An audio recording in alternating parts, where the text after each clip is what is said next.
Hi, Jeff Teper from Microsoft, and I lead the teams focused on collaboration, doing work on Teams, SharePoint, OneDrive, and more. And I'm so excited to give you an update on some of our latest work. But first, I really want to thank you for all being part of the best community in technology. We're really excited to be here to support the Academy365 event. The organizers and presenters have pulled together some great content to help people connect and learn and grow their careers and impact on organizations. And so thank you so much for being part of the best community in technology. So let me first start with the mission of our team. It builds on Microsoft's mission to empower every person and organization on the planet to achieve more. And we try to help you do that together with industry-leading collaboration tools, all coming together in a hub for teamwork, Microsoft Teams, across work, school, and your personal life. And many of you know we've worked in this space for quite a while, bringing collaboration tools to the Office system, if you will, bringing that to the cloud with Office 365, introducing Teams. But over the last couple of years, the need for these technologies has become indispensable. With COVID and the rise of hybrid work, it's really helped organizations transform and sustain their performance, being able to work from anywhere with anyone. You know, lots of leaders have told me, I couldn't have imagined that, even though these are things we've been evangelizing for many years. And so organizations and individuals and teams are leaning into this. As things open up a bit, we're not going to go back to working the way we did. People are going to use synchronous and asynchronous communication and collaboration tools from anywhere and everywhere with anyone, with a secure, controlled environment to really help people do their best work and help organizations perform. So we're really excited to take all your feedback and learning and to lean into this hybrid workplace transformation. Just to recap our progress along that journey, we announced a little bit ago that over 250 million people are using Microsoft Teams. The idea that we have in the product that's unique to bring together chat-based collaboration, real-time meetings, content management tools from SharePoint, and other things into a single integrated offering with Teams really has resonated, and it's grown to over 250 million monthly active users. SharePoint is the most flexible content management system in tech. It powers not only Teams and great SharePoint sites, and OneDrive and new Viva applications, Stream, and Loop, and so forth. Other new applications are coming. And so all of you have helped us grow SharePoint, investing in the product and the capabilities. And you're now adding over 100 petabytes of new content every month to experiences powered by SharePoint, which is unbelievable. Both of these numbers, if I look at the growth of our cloud services and content, are over tenfold what they were 5 years ago. So I think about the origins of our cloud offering when we announced our online services. Bill Gates made an announcement at the SharePoint conference back in 2008 to what we announced last couple weeks ago at Ignite. We built this together. Your feedback, your investment in us helped us innovate and invest and learn and grow. And so thank you. I hope you'll see in what I'm going to share in the next few slides. We're not resting on our laurels. We're taking your feedback and we're doubling down in these collaboration tools. Off our big event, we'd love to do it in person this year. Again, we did it virtually, called Ignite. And it was our biggest news day yet. If you look at across Teams, and OneDrive and SharePoint and Office, and everything around communication and collaboration, we announced more new capabilities, everything from security to developer tools, and of course, lots and lots of capabilities for teams to work together. So I'm just going to share some of my favorite things we announced at Ignite. Obviously, there's a lot more that you can dive into, a number of which is going to be covered at this event, but there'll be a lot more online from us. So let's start with Teams. One of my favorite things we did is the work on meeting simplicity. We're adding labels to the UI. We're making it easier to schedule meetings, hide your video and touch up your appearance and track who's got their hand raised and so on and so forth. This little video shows just a few of the things we're doing to make meetings even simpler for everybody.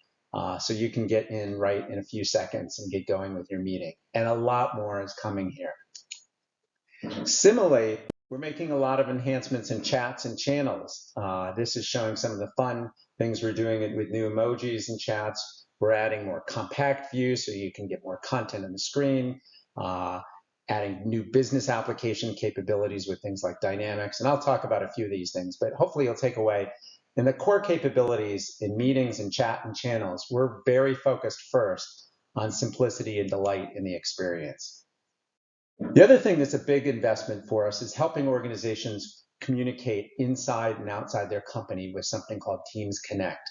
This lets you set up shared channels between multiple companies that they can then see within their Teams client. And the great thing about this is it's not just the communications tools in Teams, but we plumb this concept of a shared channel into SharePoint. So all the content management capabilities in SharePoint support it natively as they power Teams. So this is really unique in the industry, and I think is the best balance anybody's done yet of blending low friction collaboration with a security and governance model that supports it across organizations. We don't only think about Teams as an application, we think about it as a platform for collaborative apps. This is something I talked about at our build event. You can go back and look at the talk that I did. And you'll be able to integrate more and more interactive cards into chats and channels so people can stay in the flow of their work and interact on business data. And this just shows one simplified version of what that would look like with Dynamics. Clearly a lot of work going on there and with Power Apps, but this is something that we support in an open way. So you can integrate with SAP and Workday and ServiceNow and Salesforce and many other business applications. I talked about this being something we're doing with Dynamics. There's a lot we're doing with the Teams team and the Dynamics team for a host of transformative business processes. This one shows how we're integrating, embedding Teams video inside the Dynamics experience so that you can have an omni-channel customer service solution where you have CRM-like functionality that you're marrying with audio and video and chat-based interactions with customers. So salespeople can be far more efficient and stay in the flow of their work, whether they're in Teams or they're working on a client engagement within our customer management tools that we offer at Dynamics. And so again, a place we're going to be investing a lot, and we look forward to your feedback. But this is not something we're only going to do for Dynamics. In fact, we're going to expose Teams as a rich platform so you can have apps inside Teams and Teams inside of their apps. And the way they do that embedding is something called Azure Communication Services. It's the foundation of what we use in Teams. And you can embed these video and chat views inside your own applications. This will be coming out. And it federates back into Teams. So you get that interoperability, maybe from a tailored patient healthcare app into the Teams client that a nurse or a doctor might use. And so we're really excited about Azure Communication Services bringing Teams to many more experiences. But perhaps the biggest thing we announced in Teams space at Ignite, Satya took it for the keynote, was Mesh for Teams. You know, Teams is a little bit of a metaverse. It's a place you can create spaces that will allow for synchronous and asynchronous communication and collaboration between people on content and applications. It's kind of the definition of a metaverse. But the novelty of this is that, of course, it's more engaging if it's an immersive experience with 3D. And so we're going to support that both on the desktop through this 3D experience hosted inside Teams, like you're seeing right now. So just like a 3D video game, you can use it for an immersive experience on your desktop. But of course, this is going to be way more immersive and engaging and fun within a headset. And so you'll have this Mesh for Teams scene that you will, and you'll be able to look around and interact with people and on whiteboards and with 3D objects like cars or in building designs or something like that. And so we're really excited about doing groundbreaking work with Mesh for Teams in 2022. Now we're going to move from the communications world of Teams to the content management world of SharePoint. And we have an incredible set of investments we're making in SharePoint. Hopefully everybody knows SharePoint, clear leader in content management. Both Gartner and Forrester are growing faster than ever, 100 petabytes a month. And it starts with basic sharing. We have a simple sharing dialog that we're going to make it easier to do the basic actions of making it read-only, read-write, see who you've shared with. And that experience is going to be on all 5 platforms. in all our applications, OneDrive, Teams, SharePoint, Word, Excel, PowerPoint, on and on and on, to make sharing simple and secure everywhere. So we're really excited about this next step. But we're not there. One of people's favorite things we did on Windows is backing up your known folders, desktop, documents, etc., to the cloud. So you didn't have to change your behavior as a user, but you automatically got cloud-based collaboration and backup and roaming across devices, and IT got security and compliance for free. It just worked. And so we did some work with Apple so that we could support that same concept on the Mac, and we're really excited about bringing OneDrive known folders to Mac OS. Huge announcement for us. The other thing we're doing in SharePoint is hosting video on top of it. People said, hey, you've got Teams meeting recordings and stream, but I want the collaboration features and the compliance features of SharePoint. Well, we now have Teams meeting recordings stored in SharePoint, so it could be in your personal OneDrive, for example, and the stream application is being rebuilt on top of SharePoint, including the SharePoint framework for customizing and tailoring it. So if you want to go into the meeting recording and the transcript, it's just like using any other file in OneDrive. You can take a look at it, you can share it if it's appropriate. There's IT controls, the same set of controls you have on documents, and so it's a really powerful experience. Continuing on the spectrum from today's files to 3D and video is Microsoft Loop. You may have heard us announce a year or so ago the Fluid Framework. It's a heterogeneous collaboration protocol with a native storage implementation on SharePoint, so you can collaborate on components. It's a technology, not an app. Well, at Ignite, we announced the application experience called Microsoft Loop, where you can edit these components in Outlook and Teams. They can be assembled together in pages. Pages are pulled together in workspaces. And again, all this is hostable inside Teams and powered by SharePoint, so all the collaboration and compliance capabilities are right there. And we think this is going to be a really fun way for people to work together and on components and bring them together in a document. And you'll see more and more of Loop across Microsoft 365. Another data type we love in the content management space is lists. Many of you know we've had lists in SharePoint for a while. A while ago, we announced a brand new experience for this that is super cutting edge and simple and powerful. And it exists, of course, in SharePoint sites, but inside Teams, and we have a standalone Microsoft Lists app. So if you just want to go someplace and create a list of assets or events or customers, you can just go to the list experience in Microsoft 365, make your list there, share it with others, and work on it. But of course, if it belongs in a website, put it in SharePoint. If it belongs in a team, put it in Teams. So lists is this incredibly powerful building block. And we announced at Ignite a bunch of new capabilities, including the general availability of what I called last Ignite, Project Nucleus.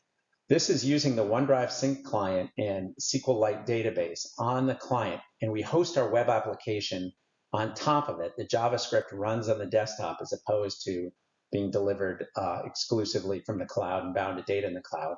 And just like mail apps in OneDrive Sync, it sort of views and read-write operations on a local cache. So it's super fast, very scalable, and works offline. So we're really excited. This is some of the SharePoint fans have asked for some of these capabilities for a while. This is really a breakthrough unlike anything else in the industry. But as we think about all these building blocks from Teams and SharePoint and Planner and Power Automate and so forth, people have said, hey, I like the repeatable business process. I used to do a SharePoint template. I want to bring all these things together. So we now have unified templates across Teams and SharePoint and more. So if you want to create a template for all your sales teams, all your finance teams, you can define that. People go make that new template, and all the artifacts are created automatically for you. The Power Automate workflows, the SharePoint document libraries, the channels, etc. It's really, really powerful, and we can't wait to see what you do with Teams templates that are unified across Microsoft 365. We're making experience updates to the core SharePoint UI. I won't go through them all. There's a bunch we're doing. One of my favorite things we've added to SharePoint in its history is the new app bar that you can see on the left. It's a really fast UI that shows you your sites, your documents, and you now can see your lists anywhere they are in your organization and get back to them quickly in a single quick click. And so it's just an example of one of many things we're doing to continue to improve the SharePoint UI. Another one is bringing editing of SharePoint pages inside Teams. We brought document libraries inside Teams and lists inside Teams. Pages inside Teams are great, but you can't really edit them there until now. And so you'll be able to use, say you wanted to create a landing page for your team with web parts, or you want to make, more detailed set of news or announcements that are hosted as a tab in your team. You can now not only do that, but do that and edit them and update them right from within the Teams user experience. And this is an example of much more to come between Teams and SharePoint. Now moving up to more advanced content management capabilities for both documents and websites and portals, if you will. We'll talk about Sharepoint Syntax. This is how we're bringing AI and workflow and metadata management, advanced capabilities to documents. We introduced 2 new capabilities at Ignite in Sharepoint Syntax. One, people have asked us for a long time, which is the notion of content or document assembly, where you can reuse parts and assemble them to a document in a repeatable business process. And second is we've worked on a solution around that for contract management. Lots of people have built homegrown contract management solutions on top of SharePoint and Office over the years. We hope what we've done gives you a closer time to solution for your organization. So go take a look at those. If we move from that on to portals, if you will, our next generation portal intranet experience, we thought was worth giving a new name as part of the Viva family. So we announced it a while back called Viva Connections. And what it is we've built an experience hosted inside Teams with a feed of different types of content, SharePoint news and Yammer conversations, and a dashboard of the pages and apps. These could be apps that you built in Power Apps or in SharePoint Framework or just integrate via cards. And we're really excited that the mobile version of this for both information workers and frontline workers was generally available as of Ignite. So go take a look at Viva Connections, whether you're a longtime SharePoint user or you're building your first intranet or employee engagement solution from scratch. Another Viva module is Viva Topics. These are pages, a la wiki pages, that are for a topic that are built on SharePoint and customizable, but we use AI to suggest topics and content to you. Super powerful. But we want you to get to these topics, not just when you search for them, but in the flow of your work. So we're doing things in Yammer, in Teams, and in Outlook so that you can easily add a reference to a topic, and we highlight that. And so you can go see when somebody sends you an email about something that you want to learn more on. You don't have to even leave the application. You can just hover there and get to the topic cards. So that's one of the biggest sets of announcements we're making in Viva Topics. A lot more was covered at the event. And then I put one slide on it, but it really doesn't do its justice. An enormous set of security and compliance and controls for all of Microsoft 365, for Teams, for Viva, for SharePoint, Exchange, and so on and so forth. One of the biggest ones we did is around data access governance, the ability for you to run reports and get insights about typical things that IT people ask us for. So for people want to do an inventory of the sharing links that are used, for example. So we're going to do more and more in this space of data access governance, and excited for you to take a look at what we've done here.